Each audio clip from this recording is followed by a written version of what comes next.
Hello everyone, my name is Katie. I am the Introverted Reader and welcome to another episode, straighten you up, of Trope Talk. Although if you're unfamiliar with this series that I do on my channel, I pick a trope out of this Jack Skellington mug and I basically just sit and talk about it and whatever. But before we reach in here and get our trope, I just wanted to say a thank you to Kaz over at Cats at Camera. She made this lovely video a while ago giving me a shout out amongst some other lovely booktubers that are under 200 subs. And first of all, thank you so much. I am so not worthy of all the nice things that you said. I really appreciate it. So I did feel some kind of way the other night when I was seeing everything, and thank you to everybody that has subscribed to me thus far. I really don't really know what to do with myself, but thank you. You made this old Irish gal very, very happy. But anyway, let's get to it, shall we? I only have like 3 bits of paper left in here. I need to like come up with new ones. Okay, we've got one. Thank you, Jack. Oh, who did I knock over? Zuko! We knocked him over. No, no. Stay up. There you go. Right, let's see. Oh, okay. Rushed plot / ending. Now, this isn't really a common thing. I have read a lot of books over the years where a lot of times I literally feel like you get to a certain point in a book and it's almost as if the author either got bored with their story or was maybe on a deadline or something and couldn't flesh out their story and then ended up just writing it, and then this happened and then this happened and bing bang boom, happy after the end, you know. Which is always very, very annoying, especially if you're like really, really enjoying a story. I remember reading a book years ago. I can't remember the name of it, but I remember it was a book set in this boarding school and one of the pupils was found dead out in like the forest near the school, and there was this whole thing trying to find out what happened to her, and I was really, really getting into it because we love a good murder mystery, but I remember getting it to a certain point and then the ending just happening. Like, it was almost like, oh, I've just magically figured everything out and we did this, we did that, and then happily ever after the end. And I had no idea where I stood, which is really, really frustrating for someone like me. I definitely am the type of reader that, like, I need closure. Do you know what I mean? Like, I need there to be resolution. I need there to be consequences.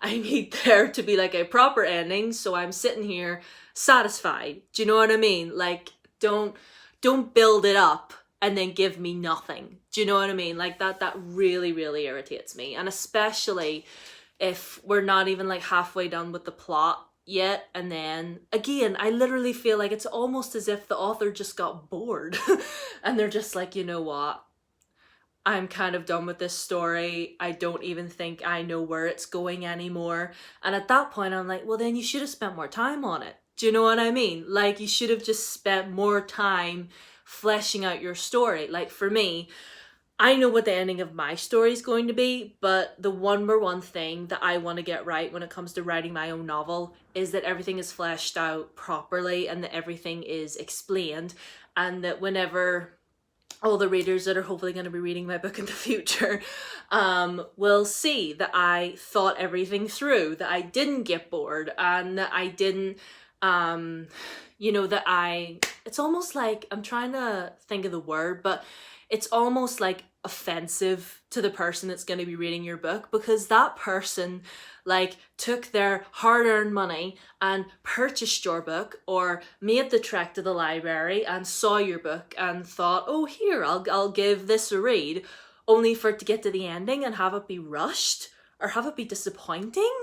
Like, you may as well take your book and slap the reader in the face. Like, that is just so disrespectful. That's the word I was looking for.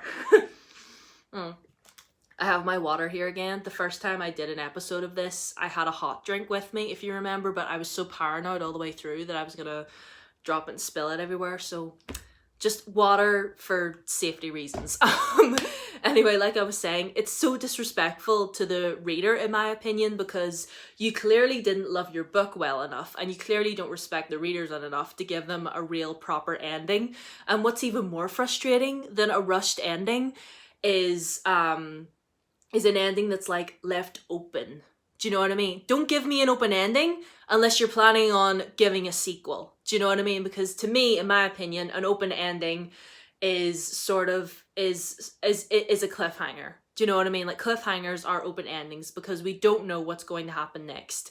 And I really don't appreciate it when like the story isn't even that much over yet. Like, we haven't even reached a resolution, but you're just gonna end the story there and be all like, that's all she wrote. And I was like, no. Like, what series did that? Oh, the Delirium trilogy by Lauren Oliver did this, because I remember reading that. Oh my goodness. Delirium was great. And then Pandemonium was wonderful. Like, I remember sitting in my bed in the dead of night, reading the ending of Pandemonium because I just could not put it down. And then, what was the third one called? Requiem. I remember reading Requiem and just being so excited, and it was so good all the way through. And then she left us with the open ending and it felt kind of rushed as well. I was just like, what? No! No. Like I said, don't give me an open ending unless you're planning on giving me a sequel. That's personally how I feel about it, because especially if it feels as if the story hasn't even been fully resolved yet. If like the conflict we were dealing with hasn't, fully been fixed, or the enemy is still at large, like we kept on fighting. Like, no, I need closure, or at least give me an epilogue at the end, you know what I mean? So yeah, that's how I feel about rushed endings. Rushed endings and plot.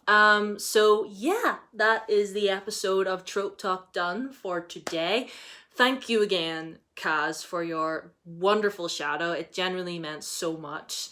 Thank you to everyone that has subscribed thus far. I'll leave Kat's video down below if you want to check out some of the other booktubers that she mentioned in her video. And you should go subscribe to them, and you should subscribe to her because she's lovely. And yeah, that's the end of this video. Thank you for watching. My Twitter and my Instagram are down below as always. Subscribe if you haven't already, and ring the bell so you know when my next video is coming.